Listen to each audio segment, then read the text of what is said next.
2026 में लगभग 80 साल पूरे होने वाले हैं हमारे देश की आज़ादी हुए। ठीक है? और ये इन 80 सालों में हम लोग काफ़ी सारी चीज़ें बदलाव देखा। जिस समय हमारा देश आज़ाद हुआ, उस समय की हालत और अब की हालत काफ़ी बदल चुकी है।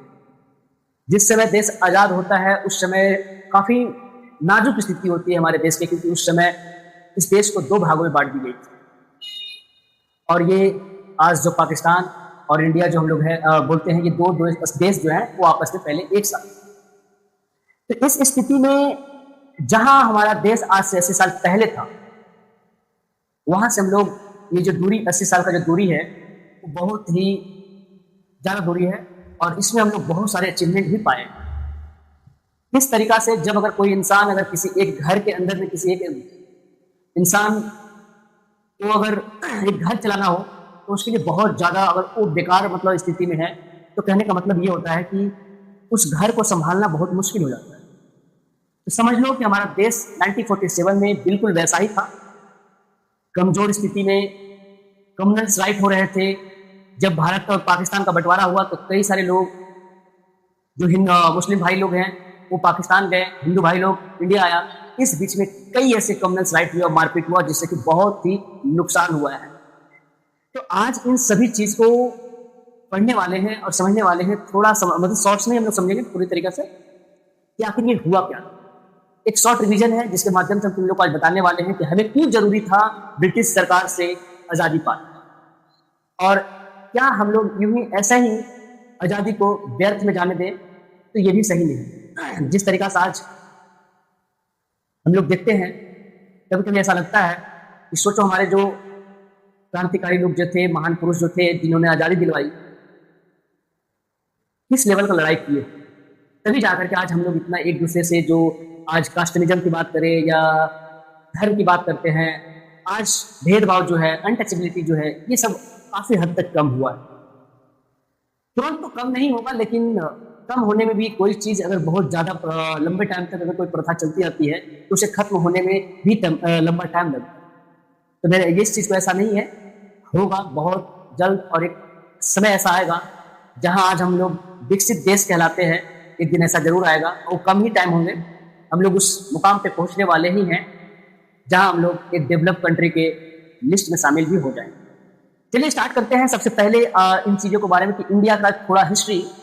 तो जब हम लोग हिस्ट्री, अगर अपने भारत का इतिहास जब हम लोग देखते हैं, तो लगभग जब अंग्रेज इस देश में पूरी तरीका से शासन व्यवस्था स्टार्ट कर देता है, 1757 एक ऐसा डेट मानी जाती है जो बिल्कुल वहां से ब्रिटिश अंपायर या ब्रिटिश एरा कह सकते हैं हमारे देश में स्टार्ट करता है।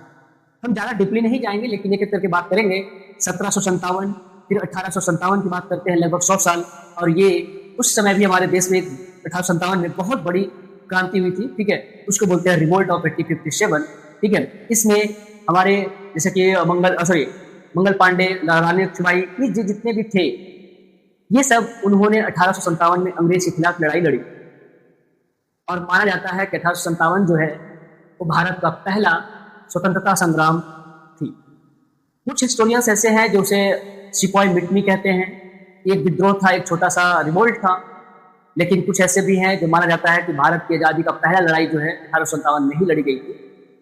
इसी तरीका से आगे बढ़ते हुए चलते हैं, तो हम लोग बात करते हैं धीरे धीरे 90s में आते हैं, मतलब 20th सेंचुरी की अगर बात करते हैं, तो वहां पे सबसे बड़ा जो स्टार्टिंग होता है ये महात्मा गांधी के एरा से स्टार्ट होता है। ऐसा नहीं है कि ब्रिटिश हमारे देश में बहुत अच्छे काम कर रहे थे, कुछ अच्छे भी, मतलब कभी भी कोई भी चीज को आजाद होने के लिए, ठीक है, ऐसा नहीं है कि कोई चीज अगर बहुत बढ़िया कोई करेगा, कोई भी राजा हो, तो ऐसा अगर मान लो इस देश में किसी भी देश की अगर बात करें, तो अगर वहां सरकार अगर बहुत अच्छा चलता है तो वहां की जनता उस सरकार को सपोर्ट भी करती है। तो कहने का मतलब यह है कि आजादी एक तरीका से ये नहीं था हर लोग के लिए आजादी हर तरह के थे। किसान की आजादी था कि उसके खेतों पे जो उसका जो हक अच्छा से मिल सके, जो वहां पे जमींदार लोग था उन लोग से छुटकारा पाना। तो इसी तरीका से सभी लोग का आजादी का मतलब अलग। लेकिन फाइनली जब हम लोग 1947 में आजाद होते हैं, तो ये अचानक आजादी नहीं मिल जाती है, ये लगभग 200 सालों की ये सिलसिला है। और ये 200 साल तक लगभग हमारे देश गुलाम रहता है, और उसके बाद 1947 में आजादी मिलती है। लेकिन देखो यहाँ पे सबसे बड़ी बात है कि जब हम लोग बात करते हैं गांधी एरा का, कि 1915 ये गांधी जी का जो अराइवल पीरियड है, वहां से हम लोग ज्यादा इसको इवेल्यूएट करते हैं। थोड़ा समझने वाली बात है।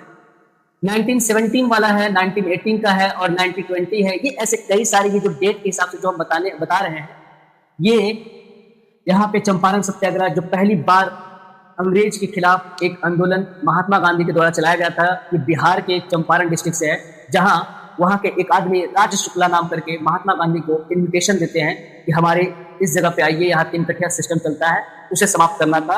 और इनविटेशन महात्मा गांधी स्वीकार करते हैं और वहां जाते हैं और इन सब चीजों को बंद करवाते हैं। और महात्मा गांधी का पहला जो सत्याग्रह है, ठीक है, ये उनका पूरी तरीके से सक्सेसफुल होता है और यहाँ से उनकी पॉपुलैरिटी भी बढ़ने लगती है। लेकिन बात हम डायरेक्ट करेंगे, जैसे 1920 आता है, असहयोग आंदोलन कहते हैं। 1930 भी होता है, उसमें हम लोग सिविल डिसोबीडियंस मूवमेंट की अगर बात करते हैं उसमें। लेकिन सबसे बड़ी बात यहाँ पे आता है कि आज़ादी जो हम लोग लेना चाह रहे थे, अंत में ये आज़ादी जो हम लोग का सपना था कि एक बड़ा सा देश अखंड भारत, लेकिन वो बिखर जाता है। ये बिखरता है मुस्लिम लीग की वजह, मुस्लिम लीग की वजह से। 1940 लाहौर अधिवेशन में, ये सेशन की अगर बात करते हैं, तो मुस्लिम लीग ने डिमांड किया।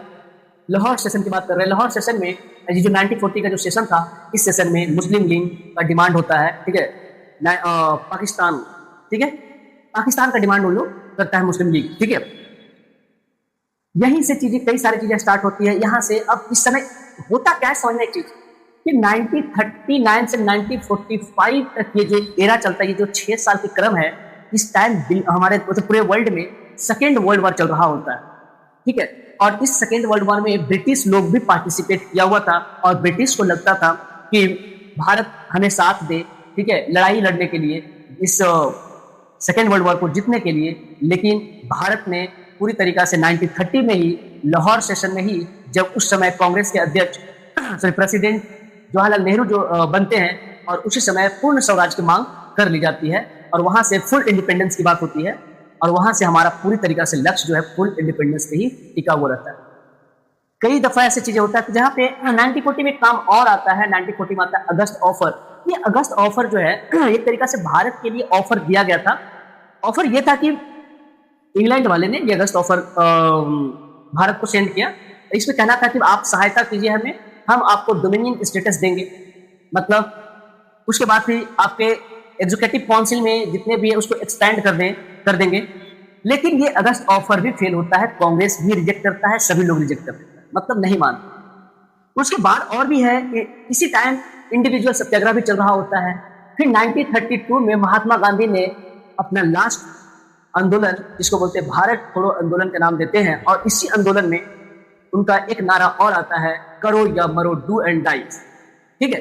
फिर उसके बाद कई सारे आते हैं, क्विट इंडिया मूवमेंट हुआ, फिर वेवेन प्लान्स आता है, ठीक है, क्रिप्स मिशन आता है, ठीक है, कैबिनेट मिशन आता है, और अंततः एक एक्ट 1947 का आता है, इंडिपेंडेंस एक्ट ऑफ 1947। और इस एक्ट के तहत इस देश को आजादी मिला। लेकिन रियलिटी ये नहीं था कि अंग्रेज ये नहीं चाहता था कि हम भारत को आजाद करें। इसके पीछे का रीजन ये था कि जब सेकेंड वर्ल्ड वॉर जब चल रहा था, तो अंग्रेज जीत तो गया, लेकिन हुआ क्या, उसके पास इतना ज्यादा खर्चा और इतने ज्यादा नुकसान हो गया कि उसे चलाना संभव नहीं था, भारत को चलाना संभव नहीं था। तो उन्होंने पूरी तरीका से और भी इंटरनेशनल प्रेशर भी था कि इसे छोड़ो, आजाद करो। लेबर गवर्नमेंट वहां जीतती है और जीतने के बाद फिर एक प्लान बनता है कि भारत को आजाद किया जाएगा। पहले डेट दिया जाता है कि 1940 में आजाद किया जाएगा, लेकिन अंततः 1947 में ही, 15 अगस्त 1947 में ही क्या होता है, आजादी मिल जाती है। आजादी मिलने से पहले एक प्लान और आता है, माउंटबेटन प्लान। और माउंटबेटन प्लान में होता है कि इंडिया को जो 1940 में मुस्लिम लीग पाकिस्तान का जो मांग किया था, उसका भी सपना पूरा होना स्टार्ट हुआ। लेकिन एक बात ध्यान रखना, ऐसा नहीं है, महात्मा गांधी और मुस्लिम लीग दोनों मिलकर, यानी कि ये जो है मोहम्मद अली जिन्ना के साथ में शायद दोनों मिलकर के इस पे बात भी हुई थी, लेकिन ये बात भी असफल रह गया, ठीक है। अंततः ये होता है कि भारत को 2 भागों में बांटी जाती है माउंटबेटन प्लान के तहत। और ये माउंटबेटन प्लान आता है 3 जून, मतलब जून के मंथ में 1947 में। और फिर जून जुलाई, यानी कि फिर उसके बाद जो 1.5 महीना की या फिर 2 महीना की अगर बात करो, लगभग जून पूरा मान लो और जुलाई मान लो, 2.5 महीना जो टाइम हुआ, इसके बाद क्या होता है, भारत को 2 भागों में बांट दी जाती है। तो 14 अगस्त मिड नाइट की बात करें तो 14 अगस्त को भारत से पाकिस्तान को अलग कर दी जाती है और पाकिस्तान सॉरी भारत जो है वो फिर 15 अगस्त को आ जाता है। इसमें एक चीज और था कि